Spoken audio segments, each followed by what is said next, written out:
بسم اللہ الرحمن الرحیم۔ شروع اللہ کے نام سے جو بڑا مہربان نہایت رحم والا ہے۔ السلام علیکم۔ بنی اسرائیل میں ایک پہاڑ تھا جسے وہ لوگ بڑا مقدس سمجھتے تھے۔ کسی بات کا فیصلہ کرتے وقت جب قسم کھانے کی نوبت آتی تو اس پہاڑ پر چڑھ کر قسم کھاتے اور قسم کھانے والے کو سچا سمجھتے تھے۔ اس شہر میں ایک خوبصورت عورت تھی جس کے ایک نوجوان سے ناجائز تعلقات تھے۔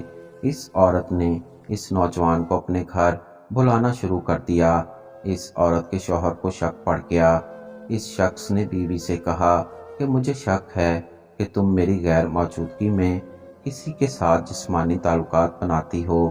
بیوی نے صاف انکار کر دیا تو شوہر نے کہا اگر تو سچی ہے تو اس مقدس پہاڑ پر چڑھ کر قسم کھا لے کہ کسی کے ساتھ کوئی ناجائز تعلق نہیں ہے۔ اس خوبصورت عورت نے کہا ہاں میں اس پہاڑ پر چڑھ کر قسم کھانے کو تیار ہوں۔ دوسری طرف اس عورت نے چھپ کر اپنے آشنا تک یہ پیغام پہنچا دیا کہ کل تم اس پہاڑ پر موجود رہنا اور اپنے ساتھ ایک گدھا لے کر آنا۔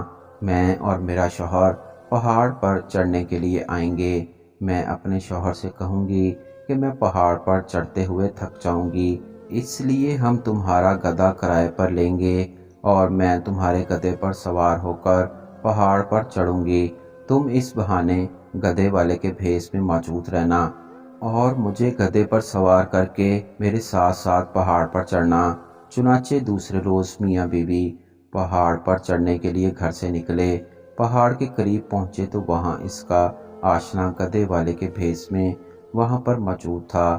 پھر اس عورت نے اپنے شوہر سے کہا کہ میں چلتے چلتے تھک گئی ہوں، مجھے پہاڑ پر چڑھنے کے لیے گدھا کرائے پر لے دو۔ شوہر نے گدھے والے سے کرایہ مقرر کیا اور بیوی کو گدھے پر بٹھا کر تینوں چل دیے۔ جب وہ جگہ آئی جہاں پر لوگ قسم کھاتے ہیں تو اس مکار عورت نے اپنے آپ کو گدھے سے نیچے گرا دیا اور اپنی رانوں سے کپڑا ہٹا کر اپنی سطر کھول دی اور اپنے آپ کو ننگا کر لیا اور ایسی صورت پیدا کر دکھائی کہ شوہر سمجھا کہ میری بیوی گدھے سے اتفاقاً گر گئی ہے اور گرتے ہوئے اتفاقاً ننگی ہو گئی ہے۔ وہ جھٹ سے اٹھی اور اپنے کپڑے وغیرہ درست کیے، پہاڑ کی قسم کھانے والی جگہ پر کھڑی ہو کر بولی میں قسم کھاتی ہوں آج تک میرے ننگے بدن کو تمہارے سوا اور اس گدھے والے کے سوا اور کسی نے نہیں دیکھا۔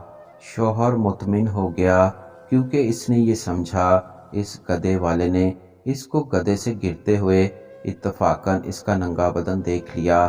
تو ناظرین اس سبق آموز واقعے سے ہمیں یہ پتہ چلتا ہے کہ بیوی اگر بدکار اور بدچلن ہو تو وہ اپنے شوہر کو کسی نہ کسی طرح اس دنیا میں بے وقوف بنا سکتی ہے، لیکن قیامت والے دن اس کا یہ مکر اور فریب خود اس کے بدکار اور بدچلن ہونے کی گواہی دے گا۔